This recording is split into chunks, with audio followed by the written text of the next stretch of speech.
जय श्री कृष्णा। राधे राधे। कैसे हो कन्हैया के लाडलो।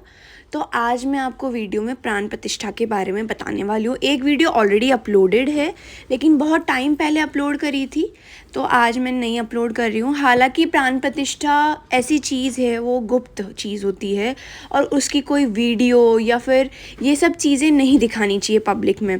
इसलिए मैंने कभी भी प्राण प्रतिष्ठा की वीडियो ऐसे करते हुए नहीं दिखाई है, क्योंकि प्राण प्रतिष्ठा जब अपन करते हैं तो सही में प्राण उसमें आ जाते हैं शिव विग्रह में।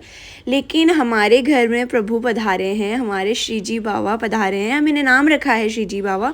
तो अब मेरी मैया पूरे दिन श्री जी करके पूरे दिन डोलती रहती है। और मेरे घर में ये कब पधारे पता है आपको? ये जिस दिन श्रीनाथ जी में पाटोत्सव था, यानी उस दिन नाथद्वारा में खुद श्री जी बाबा उसी दिन पधारे थे। उस दिन उत्सव के दिन ही मेरे प्रभु मेरे घर पधारे हैं।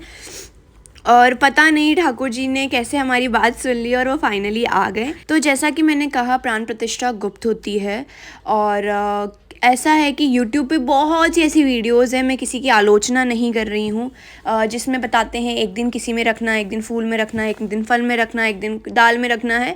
तो ऐसा होता है कि प्राण प्रतिष्ठा हालांकि ज़रूरी नहीं होती। अगर 7-8 इंची से कम है, आपके भाव और आपके घर में एंटर होते ही, सेवा होते ही उन्हें प्राण आ जाते हैं। लेकिन फिर भी किसी के मन में रहता है कि हम प्राण प्रतिष्ठा करना चाहते हैं, तो हमेशा अस्थायी रूप में प्राण प्रतिष्ठा कीजिए। स्थायी रूप में प्राण प्रतिष्ठा नहीं की जाती है। अस्थायी यानी आप उनको वहाँ उनके आसन से हिला सकते हैं, हटा सकते हैं। यानी ठाकुर जी को अपन जैसे बाहर दर्शन करवाने ले जाते हैं, तो वो अस्थायी प्राण प्रतिष्ठा में हो सकती है।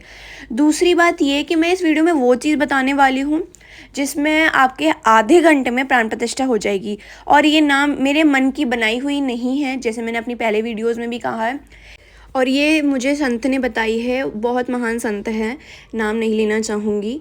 और गुजरात के संत हैं, ठाकुर जी कृपा से मुझे उनके दर्शन प्राप्त हुए, तो उन्होंने मुझे बताई है। तो मैंने सोचा कि जो ज्ञान उन्होंने मुझे दिया है वो मैं आप सब तक पहुँचाऊँ।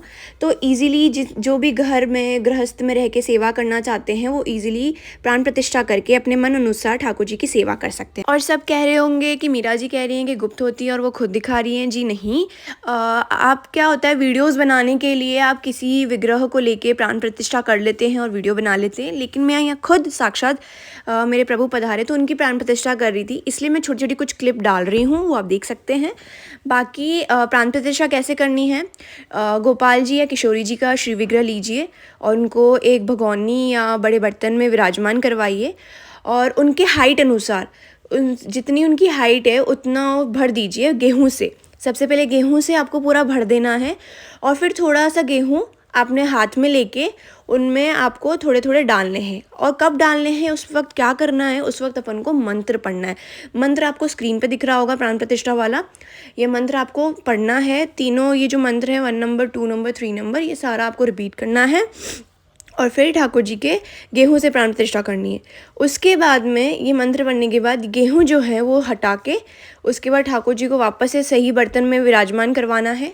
और फिर हम फल लेंगे, फ्रूट्स लेंगे। कोई 5 तरीके के फ्रूट्स ले लेना, नहीं तो एक तरीके के फ्रूट्स लेना जिसमें ठाकुर जी पूरे ढक जाएं। ठीक है, फ्रूट्स रख के उनको ढक के और फिर आपको मंत्र पढ़ना है। थोड़ा फूल पुष्प वगैरह ऐसे डाल सकते हैं आप। और ये 1 नंबर 2 नंबर 3 नंबर जो भी है वो आपको मंत्र पढ़ना है। और नहीं तो फिर और जो आसपास में सब बैठे हैं उनको बोलिएगा कि श्री कृष्णम शरणम नमः और इसका जाप करें।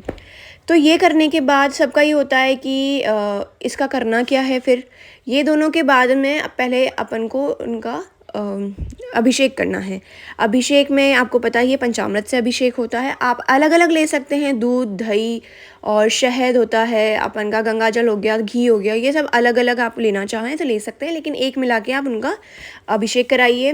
फिर इत्र अभिषेक करवाइए, चंदन अभिषेक करवाइए। ये सब अभिषेक करवाकर और उनका आप वस्त्र वगैरह धारण करवाइए, उनको अच्छे से मालिश कीजिए, सारा श्रृंगार वगैरह करके उनको शीशा दिखाइए और ठाकुर जी की सेवा में उनको विराजमान करवा दीजिए, मतलब मंदिर में विराजमान करवा दीजिए। और तब से आपके उनमें प्राण आ ही चुके हैं, ऐसा मानिए। और नाम रखिए उनका, जो भी श्री विग्रह घर में पधारे हैं उनका नाम रखिए। जो गेहूं का था और फल का था वो आपको दान देने, बिल्कुल इसी बहाने आप जो भी अपने जितना भी गेहूं लिया जितना भी है वो दान दे दीजिए, जो भी ज़रूरतमंद हैं। तो कृष्ण भक्तों फिर मिलते हैं। जय श्री कृष्णा, राधे राधे।